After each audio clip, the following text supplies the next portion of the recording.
브레인은 근육이 아니다. 다르다는 거예요. 뭐가 다르냐?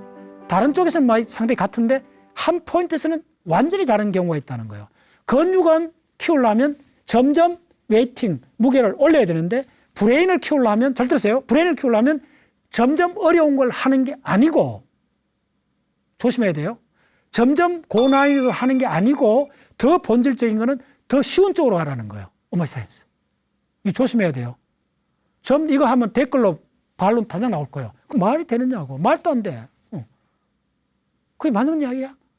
당연히 어려운 문제를 풀어야지. 그래야가지고 신경이 더 발달하지. 누구나 다 그렇게 알죠. 자, 그런 이야기 아닙니다. 근본 원리로 봤을 때는 우리가 열심히 공부해갖고 다 성공하진 않잖아요. 열심히 공부했다고 다 서울대 가는 거 아니잖아요. 그게 불편한 진실이잖아요. 그걸 정확히 보시라는 거예요. 그 말은 뭐냐면 브레인은 한 80%는 열심히 하는 게 맞는데 결정적인 건 그게 아니라는 거예요. 그게 증거가 뭐냐면 지난 20년 동안 엄청나게 많은 사람이 저 강의를 들었어요. 10년째 와서 듣는 사람도 있어요. 그러면 5년째 듣는 사람, 10년째 듣는 사람, 1년 듣는 사람이 그렇게 선명적으로 실력이 10년 든 사람이 많이 늘고 이러냐? 그러면 내가 이런 이론을 안 만들어요. 그렇지 않다는 거예요. 그렇지 않아요. 1년 만에 10년 공부한 만큼 따라오는 사람도 있고, 5년 했는데도 뭐 별로 실력이 안 느는 사람 있고, 흔히 보잖아요, 여러분들. 그래서 궁금한 거예요. 열심히 한다고 다 되느냐? 아니라는 거예요. 열심히 하는 거는 필요하긴 하는데, 그거 갖고 다 설명이 안 된다. 다 알죠? 다 알죠, 여러분들. 그러면 다른 설명이, 다른 해설이 필요한 거예요. 뭐냐 하면, 어떤 분야를 10년, 20년 했는데 실력이 안 늘면 일단 스탑하시라는 거예요. 왜냐하면 엉뚱한 다리 좀 끌고 있다는 거예요. 방법이 틀릴 수 있다는 거예요.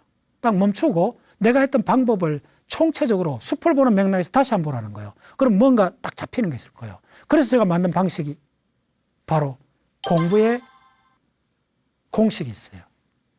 첫 번째 대칭화, 두 번째 모듈화, 세 번째 순수화입니다. 그래서 그 대전제는 뇌는 근육이 아니다. 여기로 갑니다. 자, 그러면 공부법, 공부 공식. 공부의 공식은 뭐냐? 그러면 이 공식이 나오는 대전제는 뭐냐 하면 브레인, 뇌는 근육이 아니다.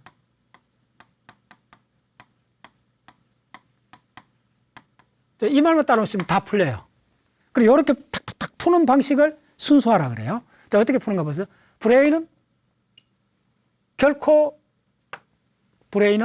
근육이 아니다. 이때 그걸 뭘 말하느냐 하면, 이때 근육이란 말은 뭘 의미하느냐 하면, 이때 근육이란 말은 강도를 점차 높여라. 요 말이었잖아요. 그래서 이렇게 강도를 이렇게 높여가는 방향인데, 브레인은 그렇지 않다는 거예요. 브레인은 이렇게 강도를 낮춰라는 거예요. 다르게 얘기하면 에너지를 줄여라. 오마이 사이언스. 뭘 하든지 공부를 할 때는 에너지를 줄여야 돼요. 그래서 그럼 브레인은 근육이 아니면 뭐냐면 뇌는 뭐냐? 에너지 전략 기계다. 이렇게 생각하면 돼요. 대단하죠? 이겁니다. 브레인이 뭐냐? 앞으로 물으면 브레인은 에너지를 전략하는 머신이야. 증거 있어요? 할까요? 자, 제가 강의를 해요. 강의를 하면 내 강의가 재미없으면 어떻게 하죠? 졸죠. 졸 때 브레인 에너지 씁니까? 상당히 줄어들죠. 됐죠? 그다음 틈만 하면 딴짓 하죠. 왜 그럴까요? 에너지 세이브 하고 있어. 왜 딴짓 할까요? 저 강의 어렵든지, 부모가 이야기하는 말이 막 마음에 안 들든지, 친구가 엉뚱한 소리 하면 너 머릿속 딴 거 하잖아요. 왜 그럴까요? 그거 어려운 이야기 따라갔다가 머리 아프니까네. 자, 얼마나 놀라웠냐면요. 어려운 이야기, 교수가, 선생님이 어려운 강의를 하면 학생들이 듣다가 머리에 샷들을 넣어버려요. 그러다 보니까 머리가 스탑해버리니까 졸아버리는 거예요. 그게 뭐죠? 그게 머리가 나쁜 게 아닙니다. 똑똑해서 그런 겁니다.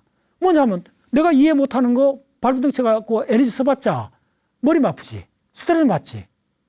그러니까 아예 브레인은 아주 정확해요. 뭐냐면 내가 도저히 이해하지 못할 것 같으면 아예 시도를 안 해버려요. 그게 가장 영리한 거죠. 에너지를 절약하는 거죠.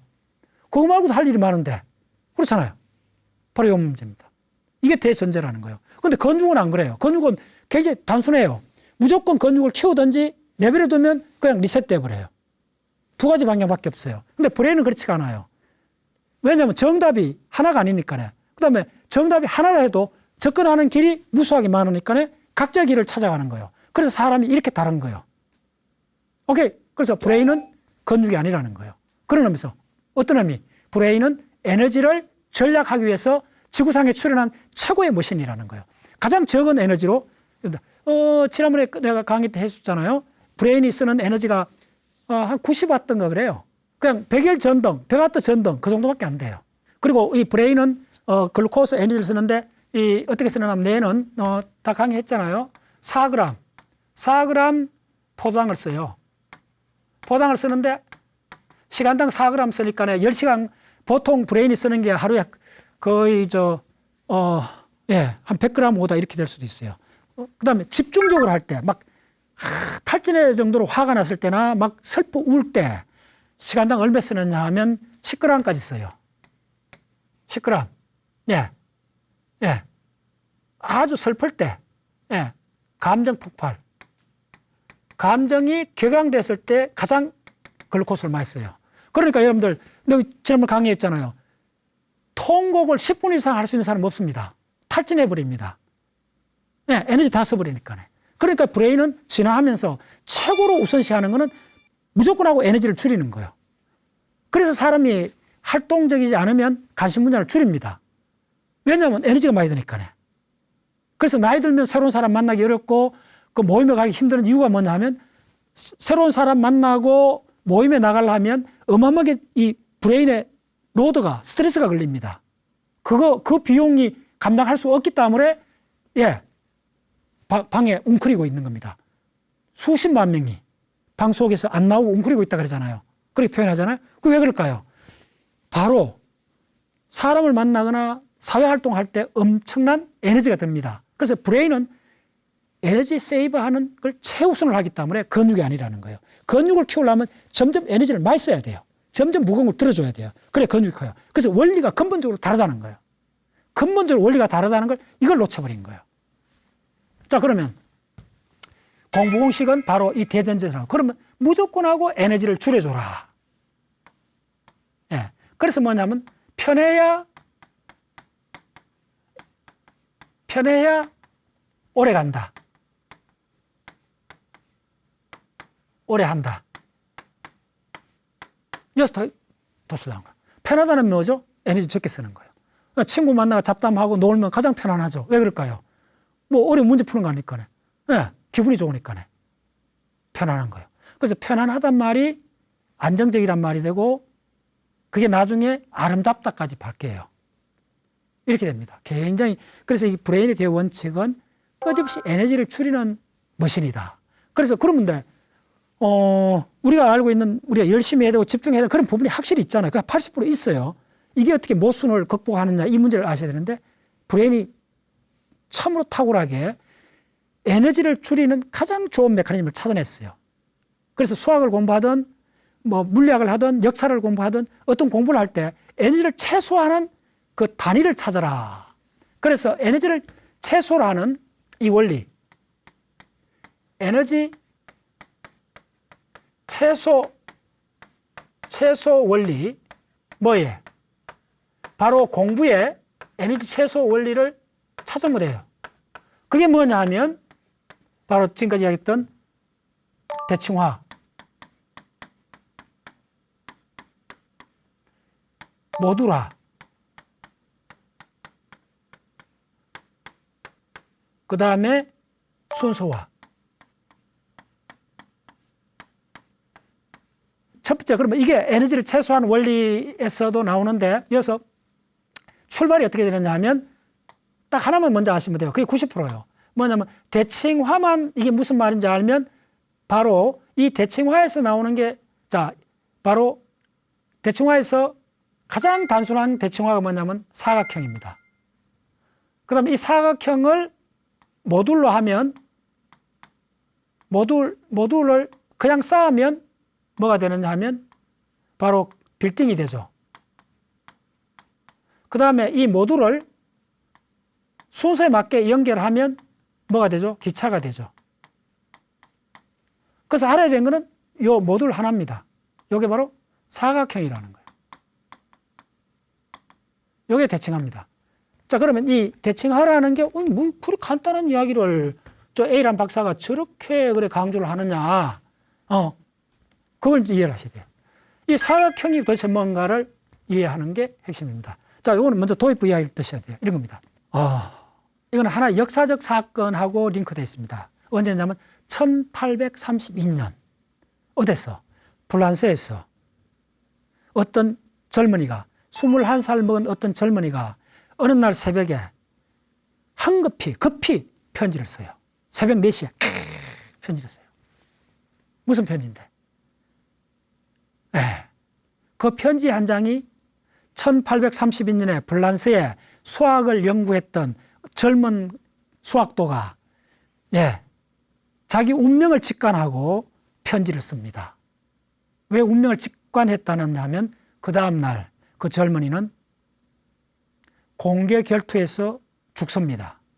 그 공개 결투가 뭐냐면 권총 2자루인데 권총 2자루에 한 자루만 탄환이 들어있어요. 두 사람이 딱 가갖고 랜덤하게 짚는 거예요. 그래서 땅 했는데 총알에 맞아서 죽었는 21살의 프랑스 수학자, 그 이름 갈루아. 그래서 그 유명한 갈루아의 마지막 편지. 그래서 이 갈루아라는 사람이 죽고 그 편지는 남았어요. 그 편지가 뭐냐 하면 이 젊은 수학자가 21살의 수학자가 고등학생 때부터 아주 수학적 천재 기질을 발휘해갖고 했는데 성질이 개팍하고 막 굉장히 개성미 넘치는 그런 자충우돌하는 젊은이였어요. 근데 자기 논문이 막 그 투고를 했는데 뭐 잃어버리고 막 그런 우여곡절이 있는데 이 사람이 마지막으로 어떤 아주 그냥 사소한 일로 어쨌든 권총 결투까지 하게 됐고 바로 동이 트면 내가 죽을 수도 있다는 그 절박감에서 마지막으로 내가 연구했던 그걸 기록을 남긴 게 그 유명한 갈루아의 마지막 편지입니다. 그 갈루아의 마지막 편지는 뭐냐 하면 이 갈루아라는 21살의 젊은이가 평생 연구했던 게 어떤 거냐 하면 바로 여러분들 우리 고등학교 배우는 2차 방정식 있죠. 2차 방정식 ax 자승 bx 플러스 c 이꼴 제로 하는 2차 방정식의 근의 공식 다 기억나죠? 그 근의 공식인데 3차 방정식에도 근의 공식이 있습니다. 4차 방정식도 답이 있습니다. 풀 수 있습니다. 굉장히 어렵긴 한데 풀 수 있어요. 그런데 5차 방정식에 근이 있느냐? 답이 있느냐? 이 문제가 300년 동안 안 풀린 문제입니다. 수학사에서. 그 기라성 같은 천재적 수학자가 수도 없이 매달렸지만은 5차 방정식에 답이 있는가? 답이 있다면 공식이 어떤 건가? 이걸 올인을 했는데 아무도 답을 못 달았어요. 답이 있는 주도 없는 주도 그다음 답이 있다면 어떤 형태인지도 아무도 짐작조차 못했던 거예요. 그런데 이 갈루아라는 사람이 답을 풀었느냐? 답을 찾지는 못했는데 한 가지 찾아낸 거예요. 5차 방정식은 답이 없다. 답이 없음을 찾아낸 거예요. 다시 일반해가 없다는 걸 증명해버린 거예요. 그런데 그걸로 끝났으면 수학의 방정식이 뭐 수십 가지나 있는데 그 중에 하나를 어떤 젊은이가 천재적으로 평생 매달려가 답이 없다는 걸 증명했다. 이걸 끝나는데 그러나 여기서 끝난 게 아니고 이 갈루아 편지를 그쪽 계열로 계속 연구한 사람들이 찾아낸 게 뭐냐면 2012년인가 2000년인가 힉스 입자 발견에 노벨상을 받았죠. 다 기억나시죠? 힉스 입자. 궁극의 신의 입자라는 그 입자 물리학의 최고. 모든 입자 물리학자, 물리학하는 사람들이 궁극적으로 알고 싶어하는 우주의 가장 근본적인 입자인 힉스 입자를 발견했는데 그 전체 이론적 베이스가 출발점이 바로 그 갈루아라는 젊은이가 마지막 남긴 그 편지에서부터 시작했는데도 과언이 아닙니다.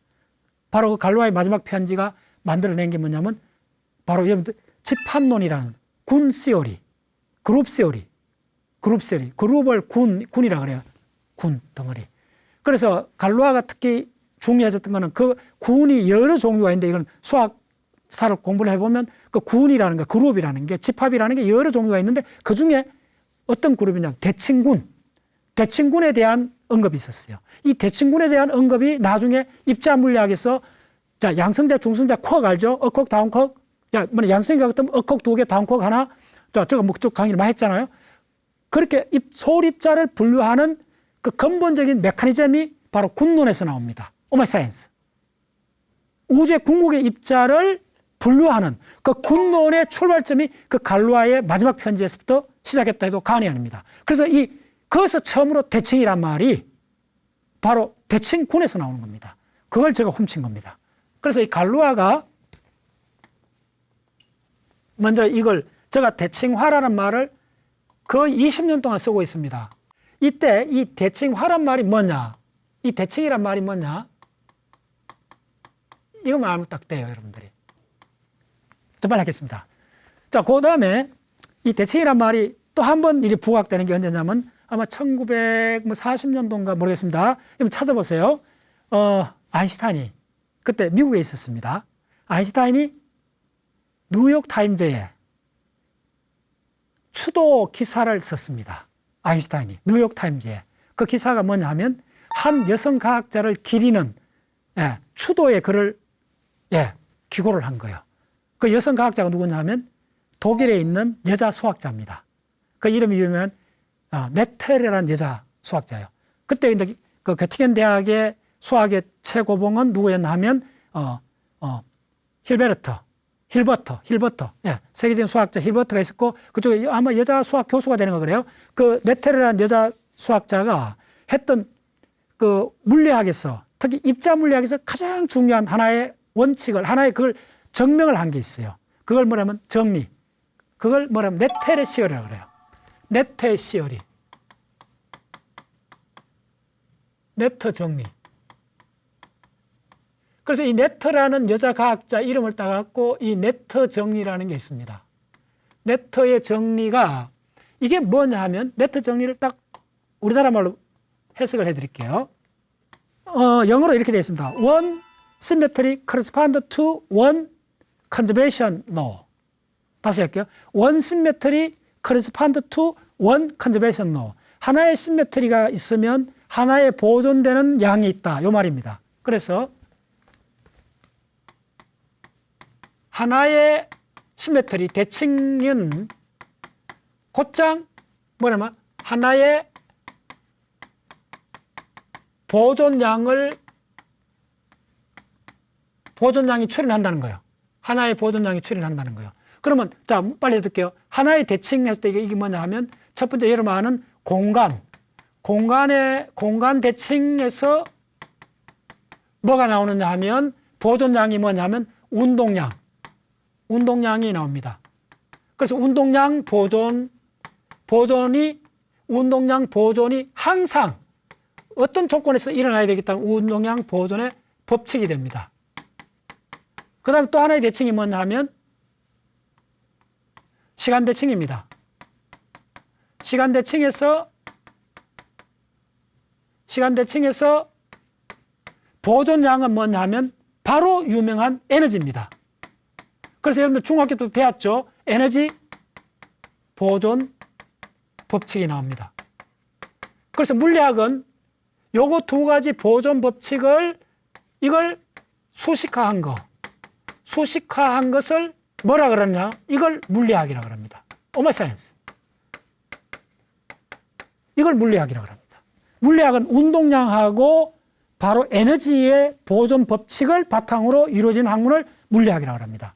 이제 공부법에서 이게 왜 대칭화가 그렇게 중요하냐? 그 이야기를 드리는데 이 대칭화란 말은 뭐냐 하면 자 보세요. 우리가 보는 자연에 있는 돌이나 구름이나 뭐 이런 것들이 돌이나 구름이나 바위가 대칭이 아니잖아요. 형태가 랜덤하잖아요. 그럼 대칭이 없잖아요. 그렇지 않다는 거예요. 그 구성 요소로 들어가면 다 대칭으로 돼 있다는 거예요. 네. 자, 그래서 구체적으로 그러면 이걸 자 공간 대칭에서 공간은 지금 3차원 공간이잖아요. 그러면 우리가 2차원 공간의 평면을 생각해 보세요. 2차원 공간의 평면에서 가장 에너지가 세이브된, 다시 브레인적으로 가장 에너지가 세이브된 도형이 뭡니까? 그 말은 가장 간단한 도형이란 말이죠. 됐죠? 그럼 가장 간단한 도형이 뭡니까? 자, 2차원 공간을 가득 채우는, 자, 우리가 화장실이나 방의 바닥에, 건물 바닥에 타일을 까잖아요. 그럼 타일은 패턴이 있잖아요. 그 타일의 도형이 뭔가, 이게 이제 수학의 한 분야입니다. 영국의 펜로저 같은 사람이 이제 그걸 많이 연구를 해요. 그러면 이제 이 2차원 평면을 타일로 깔 때 이 타일이 삼각형, 사각형, 오각형으로 갖고 이 전 2차원 평면을 다 채울 수가 있느냐? 직감적으로 안 떠오르죠? 이때 직관이란 말 씁니다. 그 다음에 원으로서 2차원 평면을 다 채울 수 있나? 그건 불가능하죠. 자, 원으로서 2차원 평면 채워보세요. 자, 이게 2차원 평면입니다. 원으로 갖고 채워보세요. 자, 그럼 다 못 채우는 이유가 뭐냐면, 요거 있죠. 이 공간은 못 채워지죠. 자, 무슨 말인지 알죠? 그러면 삼각형으로 한번 채워보세요. 삼각형으로 이 공간을 채우면 이렇게 채울 수 있죠. 그런데 삼각형으로 채우는데 요렇게 삼각형을 이런 방향으로 해서는 하나 갖고는 이쪽은 안 채워지잖아요. 그럼 어떻게 되죠? 여러분 다 아다시피 삼각형이 채울 수 있어요. 그럼 어떻게 되나 반대쪽으로 삼각형을 뒤집어가 여면 되죠. 또 이렇게 하면 다 채워지죠. 그러면 자, 여기서 뒤집는다. 삼각형은 뒤집어야 돼요. 다 채우려면. 자, 뒤집은 걸 머릿속으로 하려면 에너지가 들죠. 다시 물렸어요. 뭐냐면 브레인은 무조건 하고 에너지를 최소화시키기 때문에 뒤집는데, 반전하는데, 180도 돌리는데 머리를 써야 돼요. 그래서 이게 최소 단위가 안 된다는 거예요. 그래서 공부의 원리에서 최소 단위는 삼각형이 아니요. 뭐냐 하면 사각형이요. 그러니까 사각형은 금방 채워지죠. 어떻게 채워질까요? 보세요. 완벽하게 채워지죠. 자, 빈 구멍이 없잖아요. 어디 이거 빈 구멍 있잖아요. 이거 다 빈 구멍인데 이거는 다 채워졌잖아요. 사각형. 다 알죠, 여러분들. 뭐 설명할 필요 없죠. 이어서 저는 모든 걸 사각형으로 표현합니다. 이게 바로 공부의 공식입니다. 왜 그러면 사각형으로 갖고 이 모든 걸 다 표현하면, 자, 직사각형 합시다. 그러면 이 직사각형 갖고 모든 걸 다 표현할 수 있나? 그러면 여러분들 직사각형은 안정돼 있잖아요. 고정돼 있잖아요. 안정돼 있기 때문에 변하지 않잖아요. 변하지 않는데, 그런데 우리가 아는 자연은 항상 바뀌잖아요. 그러면 이거 갖고 표현할 수 없지. 오마이 사이언스. 이 딜레마를 이해하셔야 돼요. 그런데 왜 내가 이 사각형을 대칭, 대표는 2차원 평면의 대칭으로 삼고 모든 지금 그걸 다 이걸 바꿔놓느냐. 바로 대칭에서, 사각형에서 무한한 변화가 나온다는 거예요. 자, 보여줄까요? 어떻게 나오는 거 보여줄까요? 사각형은 뭘로 되어 있죠? 자, 어느 대각선을 쫙 자르면 두 개의 삼각형이 나오죠. 네. 그럼 하나의 삼각형. 자, 우리 중학교 때 배웠죠? 이런 삼각형이 나오죠. 근데 이 사각형에서 삼각형을 잘라내면 반드시 직각삼각형이 두 개 나오죠. 그러면 직각삼각형이잖아요? 그럼 직각삼각형에서 여러분들 요각이 세타면 다 배웠죠? 바로 사인, 세타, 코사인, 세타 해갖고 바로 사인, 코사인이 나오잖아요. 그러면 자, 사인은 뭡니까? 여기서 삼각형, 다시 보여줄게요. 삼각형에서 직각삼각형에서 각도가 세타면 사인 세타가 우리가 배웠잖아요. 사인 세타가 어떻게 됩니까? 이런 주기함수잖아요. 기억나죠? 그래서 이게 2파이, 이게 파이, 우리 다 배웠잖아요. 그러면 이 주기함수라는 게 뭡니까? 요 때는 제로인데 여기 값이 얼마입니까? 요 값이 1이고 제로잖아요. 1과 제로에 무한히 많은 값이 이렇게 투영이 되잖아요. 됐죠? 그래서 바로 사각형 속에 사각형을 변환해서 삼각형으로 바꿔놓으면 바로 삼각형 속에 바로 사인, 코사인 삼각함수가 있고 이게 1과 0과 1 사이에 무한히 많은 숫자를 다 포섭할 수 있다는 거예요. 오케이. 자, 그래서 좋아요. 그래서 바로 근데 삼각형은 사각형 안에 있는 거잖아요. 사각형이 부분집합이잖아요. 됐죠? 바로 이 점이기 때문에 사각형으로 대표하면 당연히 삼각형이 그 속에 있기 때문에 무한히 변형하는 무한을 포섭할 수 있다는 거예요. 이게 무한한 수. 예, 무한이 들어있다는 거예요, 이 속에. 근데 무한이 대체가 없는 게 아니고 바로 0과 1 사이에 있는 모든 숫자를 다 포함하고 있다는 거예요. 됐죠? 그래서 요게 반복이 된다는 거예요. 0과 1이 반복이 된다는 거예요. 그래서 요 이렇게 반복이 되죠. 이렇게 계속 반복이 되죠. 이 반복이 되는 걸 뭐라 그러냐면 이걸 리듬이라 그래요. 이걸 주기라 그러고. 바로 이어서 리듬이라는 주기적 현상이 일어나는 거예요. 됐죠? 자, 그래서 자, 여기 하겠습니다. 이제 어디까지 왔냐면 대칭화를 하면 왜 좋으냐? 대칭화를 하면 자, 대전제가 뭐예요? 무조건 에너지를 줄여라.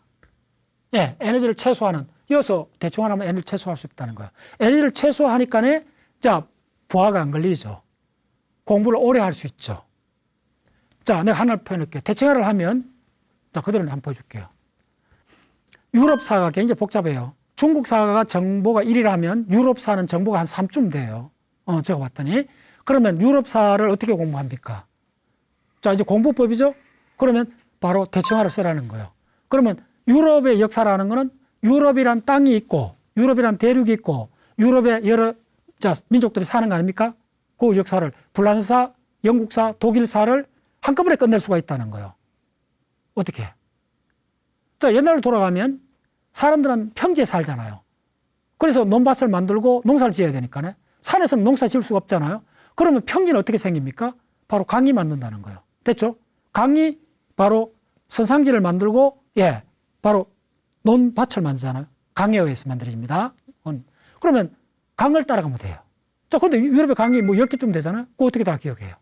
자, 이걸 바로 한 가지 방식으로 다 해결해 드릴게요. 자, 그림을 그려주면 이렇게 되는 거예요. 자, 사각형만 그리면 다 풀린다는 거예요. 자, 지중해가 유럽을 사각형으로 그리면, 자, 이어서, 이렇게 가는 강, 오데르강, 그 다음 이쪽에 엘베강, 라인강, 세느강, 그 다음에 느와르강, 가론강, 그 다음에 에스파니아 이렇게 있으면 타구스강, 그 다음 이탈리아 이렇게 있으면 여기서 이렇게 나오는 강이 뭐요? 노온강, 그 다음에 이렇게 빠져나오는 말이 포강, 그 다음에 여기 흑해 있다면 이렇게 가는 강이 바로 다뉴브강, 그 다음에 이 흑해를 이렇게 있다면 이렇게 들어오는 강이 드네프로강, 그 다음에 이렇게 가는 강이 볼가강. 자, 이거 어떻게 기억하겠어요? 이게 바로 대칭화, 모듈화, 순수화입니다. 왜? 자, 처음에 사각형 그린 게 이 사각형이 대칭화죠. 대칭으로 만들었죠. 원래 대칭이 아닌데. 그 다음에 요 하나에서 요 모듈, 요게 적은 모듈이죠. 모듈화를 했죠. 이 각각 모듈이에요. 모듈화를 했죠. 그 다음에 강 이름을 여기서부터 했죠. 여기서부터 이렇게 갔죠. 이게 순서죠. 순서화했죠. 그렇죠. 네. 유럽의 가장 핵심적인 정보, 백본 구조는 뭐냐면 강 이름 10개를 암기하는 됩니다. 근데 그걸 랜덤하게 해보세요. 순서 없이 해보세요. 암기되는가? 암기돼도 할 때마다 순서 바꿔보세요. 안 돼요. 그래서 우리가 국사를 2, 3년 배워도 어른 되고 남는 거 뭐밖에 없죠. 근데 수습 이야기했잖아요. 뭐밖에 안 남았어요? 태종, 태세, 문단세밖에 안 남은 거예요. 그거밖에 안 남아요. 왜 그랬어요? 그게 순수화되어 있어서 그런 거예요. 순수화를 하면 뭐든지 기억이 돼요. 바로 우리가 쓰는 언어가 단어가 다 순수화되어 있는 거예요. 수도 없이 이야기하지만은, 자, 태극기 거꾸로 했어요. 태극기, 태극, 맞나? 또, 그 다음에, 그런데 가을, 하늘 거꾸로 해보세요. 한참 해야 되죠. 나는 너를 사랑한다 거꾸로 해보세요. 불가능하지. 이게 왜 그럴까요? 순수화되어 있어 그런 거예요. 뭐가? 우리의 언어가 순수화되어 있어 그런 거예요. 오직 순수화된 것만이 기억이 남는다. 왜 그러냐? 우리 배는 에너지를 전락하는 기계다. 좋아요. 자, 그러면, 자, 두 번째, 순수화는 대충 감 잡았고, 두 번째, 모듈화는 뭐냐? 자, 모듈화를 하면 세 가지 속성, 특징이 나타난다는 거예요. 첫 번째 모듈은 단위성을 획득해요. 단위성. 단위를 갖게 된다는 거예요. 자, 그게 뭐냐면, 자, 화폐. 자, 단위를 갖는단 말이 뭐냐, 모듈을 하면, 자, 100원. 이거 바로 단위가 뭐냐면 화폐 단위가 된다는 거예요. 예를 들면. 그래서 100원, 1000원, 10,000원 이렇게 쓰지. 자, 화폐 단위를 17원을 갖고 화폐 단위를 써보세요. 되는가? 계산하다 세월 다 가지. 됐죠?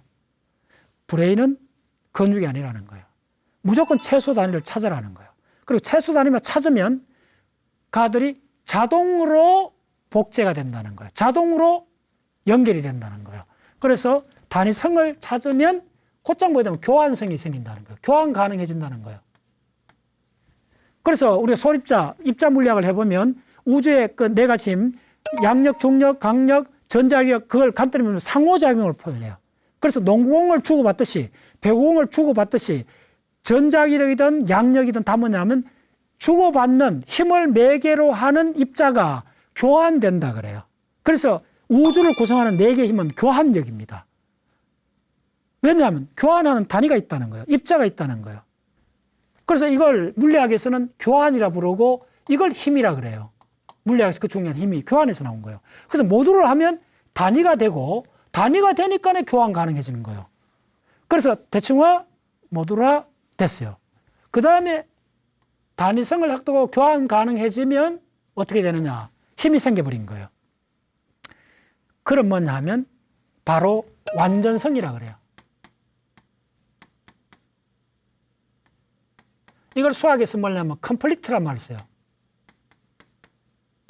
그래서 컴플리트 셋 뭐 이런 말을 써요. 오소근을 컴플리트 셋 해갖고 이제 선형 그 리니어 엘지브라 이런 수학을 해보면 이게 메인입니다. 자, 채워넣기, 가득 채워넣기, 가득 채워 넣는다는 거예요. 자, 아까 나왔죠. 이거는 가득 못 채워 넣었죠. 이 구멍이 있잖아요. 이건 안 된다는 거예요. 그래서 저는 원을 굉장히 싫어해요. 곡선을 굉장히 싫어해요. 왜냐하면 곡선을 갖고는 우주를 채워 넣을 수가 없어요. 오직 채워 넣을 수 있는 거는 가장 아름다운 사각형으로는 자동으로 채워진다는 거예요. 혹시 삼각형으로 된 건물을 본 적 있나요? 없어요. 유일하게 있는 에집트 피라미드 정도밖에 없어요.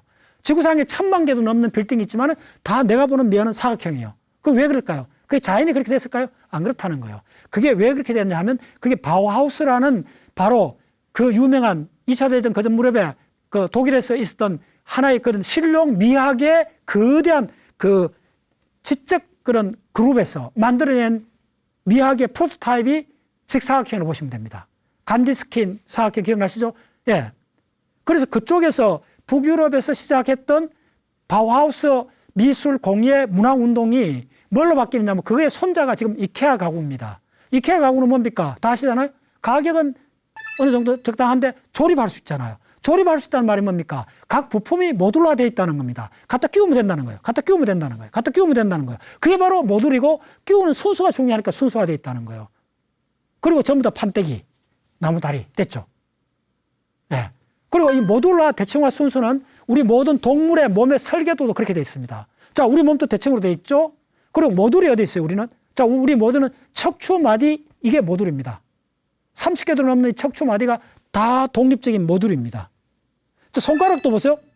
요 마디가 3개죠. 이거 모듈입니다. 순서로 되어 있잖아요, 순서로. 예. 네. 이거 얼마나 정교한 모듈입니까?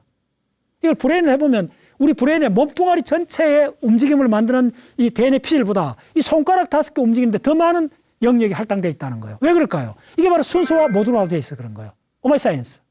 이 놀라움. 이거로서 우리가 바로 반도체, 정밀 산업, 예, 그 다음에 문자를 쓰고 글자를 만들고, 예, 제스처를 하고, 그 다음에 간현학을 지휘하고, 다 뭐죠? 이 손가락이잖아요. 손가락이 뭔데? 손가락의 본질은 모듈입니다. 마디. 여기 하나 모듈입니다. 이게 독립적이잖아. 독립적으로 움직이잖아. 독립적으로. 오마이 사이언스. 예. 우리 인체의 설계도 그렇게 되어 있다는 거예요. 모든 동물의 몸의 설계는 좌우대칭인 경우에는 딱 그렇게 되어 있습니다. 비행기의 양쪽 날개가 대칭이 아니면 어떻게 되죠? 비행기가 앞으로 가는 게 아니고 맴돌아요. 터닝을 해버려요. 오마이 사이언스. 됐죠? 이거야말로 이 대칭화, 모듈화, 순서야말로 자연의 원리인 동시에 우리 동물 몸의 설계도의 원리인 동시에 에너지를 최소화하는 브레인의 원리입니다. 그게 더 놀랍게도 입자물리학, 갈로아의 편지에서부터 시작하는 대칭군, 그걸로서 입자물리학, 힉스 입자까지 연결되는 거대한 지적 폭발을 일으킨 겁니다. 오케이, 됐어요? 그래서 이 완전성이란 말은 뭐냐 하면 빈틈없이 공간을 채운다. 이렇게 보시면 돼요. 자, 공간은 우리의 내면의 공간도 있고 그 인지 공간이죠. 그 다음에 우주 자체인 외부의 공간도 있어요. 외부의 공간은 누가 채웠어요? 바로 별과 진공과 갤럭시가 채웠잖아요. 그러면 그 갤럭시, 별 다 뭡니까? 원소잖아요. 수소 이런 거잖아요. 그럼 그것도 주기율표잖아요. 우주는 주기율표의 완전한 배열이다. 이렇게 보시면 돼요. 그럼 우리 정신작용은 뭐의 배열이냐? 대칭화, 모듈화, 순수화의 배열이라고 보시면 돼요. 우리 브레인도. 그래서 채워넣기란 개념. 자, 우리 브레인의 채워넣기를 간단히 예를 들게요. 자, 우리가 맹점 다 아시죠? 다 한번 실험해봤잖아요. 눈 가리고 요 앞에 점을 보는데 점이 사라지는 거. 그게 맹점이잖아요. 됐죠? 이렇게 하면 금방 할 수 있어요. 분명히 어떤 물체가 있는데 사라져버려요. 왜 그럴까요? 그 맹점이 있다는 말은 근데 실제로 우리가 바깥을 보는데 이 구멍이 나 있지 않잖아요. 근데 우리는 하루에 90분 정도 이 앞에 있는 화면이 잘리는 겁니다. 그런데 그걸 채워넣기를 해갖고 바로 시각적으로 채워넣기를 해갖고 스무스하게 구멍이 없이 보이는 거예요. 우리가 바로 시각이라는 감각에서 구멍이 맹점이 생긴 걸 채워넣기 하듯이 우리 생각에도 구멍이 항상 일어납니다. 오마이사이언스. 그걸 우리가 어떻게 채워넣느냐 하면 생각의 구멍을 채워넣는 방식이 바로 맥락적 추론을 통해서 채워넣습니다. 어쨌든 채워넣어야 돼요. 채워넣는단 말이 빈틈이 있으면 안 된다는 거예요. 빈틈이 있으면 안 된다는 거예요. 그래서 20년 동안 제가 만들어낸 학습법이 대칭화랍니다. 사각형을 쓰면 다 표현이 된다. 유럽 역사도 직사각형 딱 해갖고 강을 순서대로 나열하면 금방 된다. 최근에 제가 썼던 게 뭔지 압니까? 순수화 중에 하나 볼게요. 모듈화 순수화. 자, 그래 되면 이런 거예요. 자, 여러분들 그 피렌체 역사 같은 거 공부하면 그 메디치가 암기하기 어려워요. 간단히 해드릴게요. 메디치가 이렇게 암기하면 돼요. 예. 네. 좋고,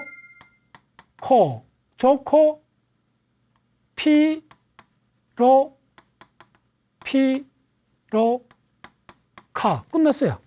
예. 네. 이게 한 5대가 넘어요. 자, 이거는 뭐죠? 조반니, 그 다음에 코시모, 그 다음에 피에로, 그 다음에 노렌초, 그 다음에 요 피에로는 피에로 2, P2, 그 다음에 노렌초 2, 그 다음에 이거는 그 유명한 마고 여왕까지 이거 불란사에서 가장 중요한데 바로 뭐냐면 카트린 더 메디시스. 메디치가의 여자가 불란서 앙리 2세하고 결혼해갖고 짝짝 나오는 이야기예요. 자, 여기서 왜 길게 이야기하나? 간단합니다. 역사 강의는 시간이 아니요. 근데 순수화 법칙을 쓰고 두 문자를 쓰잖아요. 좋고, 피로. 자, 피로란 말 그냥 알잖아요. 피로, 카. 딱 하면 이거 한 달간 공부하는 것보다 이것다가 암기하는 게 더 유용해요. 이걸 뭐라 그랬나 하면 뭐라 그랬죠? 바로 공식이 직관을 이긴다. 오마이사이언스. 됐죠? 우리가 의지할 거는 공식이에요, 공식. 물리의 공식, 수학의 공식. 바로 이렇게 축약한 공식. 이거 공식이에요. 네, 좋고, 피로, 카. 그럼 그냥 이해가 되는 거예요. 태종태세 문단세도 공식이에요. 그걸 알고리즘이라 해도 돼요. 그냥 공식이에요. 공식을 만들어서 끊임없이 어떤 분야에 들어갈 수 있는 거예요. 그게 왜 그러냐? 공식은 안전한 거예요. 언제든지 불러올 수 있어요. 그렇기 때문에 에너지가 안 들어요. 자, 대전제는 뭐죠? 브레인은 근육이 아니라는 거예요. 자, 공부를 오래 하고 잘하고 싶으면 무조건 공식을 만들어라는 거예요. 각자가 만들면 돼요. 오케이? 그게 바로 능동적 학습이 되는 거예요. 그럼 이 대원칙이 어디서 왔느냐? 그러면 내 학습의 원칙, 내 브레인의 원칙이 우주의 생성 원칙하고 만나야 되잖아요. 그 만나는 데서 찾아낸 게 바로 대칭화, 모듈화, 순수화라는 거예요. 그러면 이 순서는 뭐냐? 암기할 필요 없어요. 순서는 모듈의 결합 순서입니다. 그럼 알아야 될 것도 하나밖에 없어요. 대칭화만 알면 돼요. 대칭이 만들어지면, 사각형이 만들어지면 그게 모듈이고, 모듈을 연결하는데 이 모듈이 어떻게 연결되느냐 하면 순서 어떻게 되면 자동 연결이 된다는 거예요. 예. 그래서 이 우주의 공간이나 인지 공간을 다 채워 넣는다는 거예요. 빈틈없이. 그리고 여기다가 또 바로 무의식적으로 자동 연결이 된다. 그걸 뭐라 그랬어요? 그걸 직관이라고 그랬죠. 오마이사이언스. 이제 다 연결됐죠. 그러면 다 공부법이다, 대화법이다, 창의성의 법칙이다, 직관의 법칙이다. 다 하나로 만들어졌죠. 뭐다? 대칭. 오마이사이언스. 왜냐하면 이 대칭에는, 자, 입자 물리학을 해보시면 대칭에는 중요한 세 가지 특징이 있어요. 첫 번째 뭐냐면 구조를 가져요, 대칭이. 그 다음에, 잘 적어야 돼요. 이게 핵심입니다. 대칭은 가만히 있는 게 아닙니다. 가만히 있는 것도 있지만 그게 구조죠. 그 다음에 변환이 일어나요. 변환이 뭐냐면 대칭의 사각형을 내가 삼각형을 바꿨잖아요. 변환이 일어나요. 또 뭐냐면 대칭은 생성을 해요. 뭘 생성하냐면 이 삼각형에서 사인, 코사인의 무한한 숫자를 생성해요. 그래서 대칭은 구조 안정, 변하지 않는 구조도 갖고 변환을 일으키고 그 속에 무한을 생성하는 모든 걸 갖고 있기 때문에 학습법이나 우주의 법칙이나 동일할 수밖에 없는 거예요. 그게 바로 대칭의 원리. 근데 우리가 보는 대부분은 대칭으로 안 됐기 때문에 학습을 하기 위해서는 스스로 대칭으로 만들어 놓으라는 거예요. 공부를 10년 이상 오랫동안 했는데 뭐가 쌓임이 없다면 바로 대칭화를 하면 바로 레고 블록이 되잖아요. 다시 어린애로 돌아가서 레고 블록을 쌓아갖고 비행기를 만들고 풍차를 만드는 그때로 돌아가시면 돼요. 그 레고 블록 하나가 사각형으로 돼 있잖아요. 직육면체로 돼 있잖아요. 그게 바로 대칭이에요. 그리고 그 블록 하나가 모듈이에요. 모듈은 있으면 자동으로 연결되게 돼 있다는 거예요. 그래서 빌딩을 만들고 아파트 단지가 아무리 복잡해도 한 동에 100가구가 있대도 한 가구 있는 그 구조가 100가구가 다 동일하잖아요. 아파트 개량하기 전에는 다 동일하잖아요. 그리고 한 가구만 알면 된다는 거예요. 하나만 알면 된다는 거예요. 하나만 알면 그게 뭐야? 대칭이야. 대칭만 알면 우주도 만들고 우리 인지 공간을 다 만들어낸다는 거예요. 그게 바로 대칭화 원리. 대칭이 만들어지면 모듈이 만들어진 거고 순수가 자동으로 따라온다는 거예요. 그래서 브레인은 근육이 아니고 브레인은 에너지를 최소화시키는 우주에서 가장 탁월한 학습 머신이라는 거예요.